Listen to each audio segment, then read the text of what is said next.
उम्मन अक्सर ये होता है कि लोग इस हदीस को कोट करते हैं, इस हदीस को सुना है कि मस्जिद को नमाजियों से, मस्जिद को बच्चों से और पागलपन और जुनूनी लोगों से दूर रखा जाए। मतलब ये लोग जाके शरारतें करते हैं, शोर करते हैं, ये वो, तो ये तो एक बात अपनी जगह है, लेकिन इसको बहुत से लोगों ने बड़ा सख्त ले लिया और इसकी बस इसके सम्राट आए तो आपको पता है।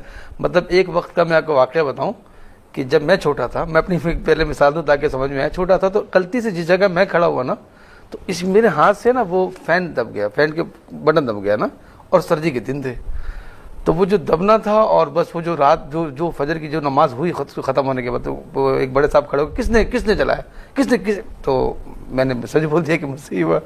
तो फिर वो जो मतलब मैं जो समेट कर आया तो मुझे अंदाज़ा है कि क्या चीज़ है, होता क्या है। देखें, अगर आपने बच्चों को पीछे भेजना भी है तो भेजने का अंदाज इतना अच्छा होना चाहिए कि बच्चा खुश हो जाए।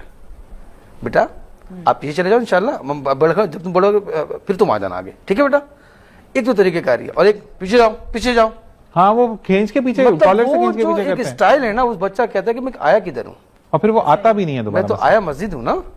मतलब यहाँ पर मैं उन बुजुर्गों की जिम्मेदारी देता हूँ कि जो बच्चे मतलब एक आपके सपने आके खड़े हो जाते हैं, उसने कोशिश की है ना, उसने कोशिश की है, और वो वक्त से पहले केवल। तो मैं यहाँ चाहता हूँ कि जो हमारे इमाम हजरात हैं, जो मतलब वो भी अगर एक दो जुमले बोल दिया करें बच्चों के लिए, माइक पे बोल दिया करें, ठीक है।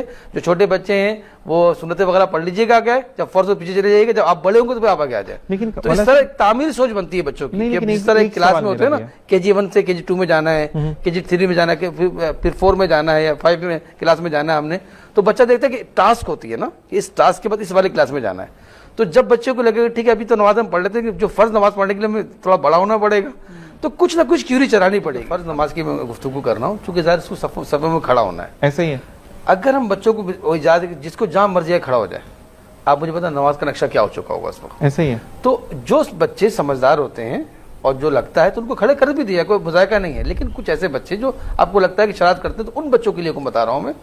तो इसमें मैंने कहा ना कि उनको भी दिलादारी ऐसे नहीं की जाए, बल्कि मोहब्बत से, प्यार से समझाया जाए। कि मैंने बात की कि अगर हमारे इमाम साहबान, मैं रिक्वेस्ट करता हूँ कि जिन मस्जिदों में बच्चे बहुत आते हैं, तो मैं ये कहूँगा कि वहाँ के इमाम साहबान ही कहते करें कि बच्चे जितने भी हैं, अगर सुन्नतें पढ़नी है और नवाफिल पढ़ने तो आप आगे आगे पढ़ सकते हैं, लेकिन जब फर्ज नमाज हो तो पीछे चले जाना, जब तुम्हारी उम्र बड़ी हो जाए तुम आगे आ जाना।